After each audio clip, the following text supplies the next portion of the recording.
एक सर्वे के अनुसार देश की जितनी आबादी है उससे दोगुना खाना डेली बनता है देश में, लेकिन फिर भी लोग देश में भूख से मर रहे हैं, बच्चे कुपोषण के शिकार हैं। एग्रीकल्चर मिनिस्ट्री के हिसाब से 50,000 करोड़ का खाना देश में हर साल गटर में बहाया जाता है। ध्यान से सुनिए, हम उसी देश की बात कर रहे हैं जहां अन्न को भगवान माना जाता है, जहां खाने के दाने को फेंकना हराम माना जाता है।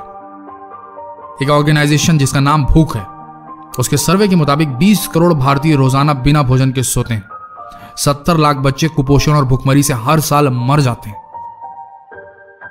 देश की 45% जमीन जो बंजर होने लगी है, जहां वाटर लेवल डाउन हो गया है, उसका कारण है कि उन जमीनों से जंगल काट दिए गए ताकि खेती की जा सके और लोगों का पेट भर सके। लेकिन इस भारी कीमत पर हम जो अनाज उपजाते हैं उसे खाते नहीं, फेंक देते हैं। सोचिए कितना नुकसान हो रहा है आपके खाने को वेस्ट करने की आदत से। 300 मिलियन लीटर तेल हम रोज जलाते हैं उस खाने को पकाने के लिए जो नालियों में बहा दिया जाता है। अगर इंसान है तो प्लीज राशन का सामान उतना ही खरीदें जितनी जरूरत हो। ऑफर्स के चक्कर में ज्यादा कभी न लें क्योंकि वह कूड़ेदान में ही जाएगा। 20% सामान हम भारतीय जो खाने के लिए खरीदते हैं वो फेंक देते हैं। स्टैटिस्टिक्स को ध्यान में रखें, दिमाग में रखें। बाजार से सब्जियां लेकर आते वक्त ध्यान दें कि घर में कितनी इस्तेमाल होगी और कितनी वेस्ट होगी। हरी साग भाजियों को पहले बनाकर खत्म करें, अन्यथा फेंकने में जाएगी। दिन का खाना बच गया है तो उसे रात में ही फ्रिज से निकालकर इस्तेमाल कर लें। दूसरे दिन का प्लान करेंगे तो खराब हो सकता है। रात में बचे तो उससे ब्रेकफास्ट कर लें। अगर ऑफिस में काम करते हैं या किसी भी जॉब में है जहां कैंटीन की सुविधाएं उपलब्ध हैं, या कोई होटल आपके पहचान का है जहां खाना रात में बच जाता है, तो मैनेज कीजिए उनके साथ मिलकर। कांटेक्ट कीजिए अपने आसपास के एनजीओस को, वो हेल्प करेंगे ये खाना जरूरतमंदों तक पहुंचाने के लिए। शादी पार्टियों में भी ये चीज की जा सकती है।